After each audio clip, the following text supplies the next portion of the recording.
In many ways, it's been exceedingly similar. What we are seeing now is both the physical exhaustion that comes with taking care of really sick patients, as well as the mental exhaustion that for many of my colleagues is just starting to sink in. I'm used to this. I've seen this, even though you can't really get used to death, but I've been trying to share that vulnerability and what I learned in West Africa with my colleagues here who are dealing with things that, quite frankly, none of us have dealt with before. So let's talk about what you're dealing with, Dr. Spencer. Today, the entire market moved on a report about Gilead's drug Remdesivir, which I know is being used in compassionate use cases and being studied all over. And the trial results out of China didn't look that good. It didn't appear to be effective. Are you using that in your very sick patients anecdotally? Is there anything you can tell us about whether it's working? There's a lot of places that are using this that are really grasping at straws because we want anything that actually works, whether it's hydroxychloroquine or remdesivir or convalescent plasma. We're looking for anything because otherwise we don't have much other than high quality critical care in good medicine. So this has been a huge challenge. I know that last week there was this questionable good results out of Chicago on remdesivir. Hearing today that maybe this isn't necessarily true is not surprising to any of us. What we need is really good, well done scientific studies before we start really putting all of our eggs in this treatment basket. In the meantime, we're going to keep using things that we think may help, but recognizing that they may not make a huge dent in things like mortality, ICU stays, and the likelihood that people will come off a ventilator. Ultimately, are you hopeful that we'll have a functioning treatment by, let's say, midsummer? It's hard to say. I think there's a lot of really good studies that are going on right now around some of the medications I just mentioned. Do we know if any of these are going to significantly reduce mortality or reduce infection? No. Will there probably some things that are likely to shorten the length of disease or decrease the likelihood that people get on a ventilator? Probably. I would imagine we'll get some good data in the next couple of months.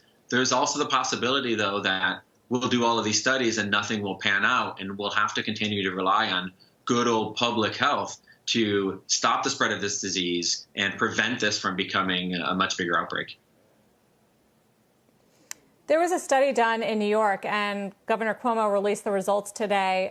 Random sample, people got the antibody test, and I think they found that in New York City, as many as 21% tested positive, more 13 or 14% across a wider area.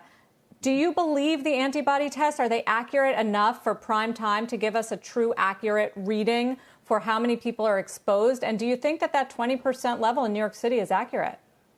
It's a really good question. Is 20% acceptable? Sure. Is it confirmed? Absolutely not. We need to know more about the methodology. From my understanding, that this was done kind of a convenient sample of people at supermarkets. This is not representative of the general population. We need to know more about the test, the likelihood of false positives. So meaning that even if you're negative, the likelihood that a test will say that you're positive, which is something that happens a lot. The most important thing, I think, from this is that people who do have antibodies, even if it's 10 or 20 or 50%, we don't know that that's necessarily providing immunity. We don't know that that does anything for you to prevent you from getting infected again. Again, we're still learning a lot about COVID. There's a lot more about this disease that we don't know than what we do know. And one of the biggest things is going to be this discussion around immunity, around antibody tests. There are so many of these tests that are coming on the market. They're not required to have FDA approval. Will some of them be pretty good? Yep. Will some of them be pretty bad? Yep. We just don't know right now. So it's really hard to pin any type of strategy on them specifically. Dr. Spencer, given a huge amount of uncertainty that you just alluded to, do you think it's sensible to be starting to reopen the economy in parts like Georgia is?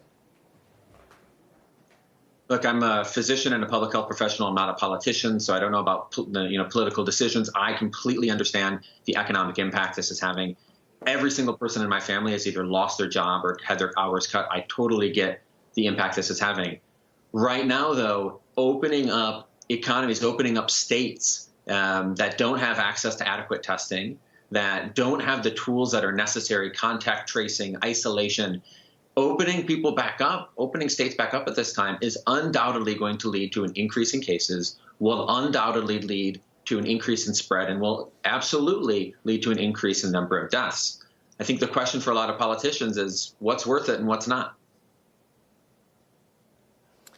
It's a tough question. Dr. Spencer, there was a big study released today in JAMA, the medical journal, and it was findings from Northwell Health in the New York area showing that 88% of people who go on ventilators did not survive. I mean, almost 90%. Are you guys rethinking the way you use ventilators? Why is that number so high? Good question. Yeah, I've looked at that study. To be clear, that doesn't have results for people that are still on ventilators. We may see that number drop. We may say the same. We're not sure. That being said, we've been saying around 70–80% of people that go on a ventilator don't come off of it. This is sad because we're having discussions with people that are short of breath in the emergency department, that are spending their last couple minutes before they go on a ventilator talking to their family over FaceTime or on video.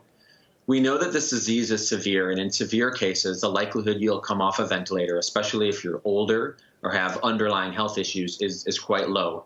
This has caused my colleagues and I to kind of re-look at the things that we're doing, to question whether or not we need to be putting so many people on a ventilator.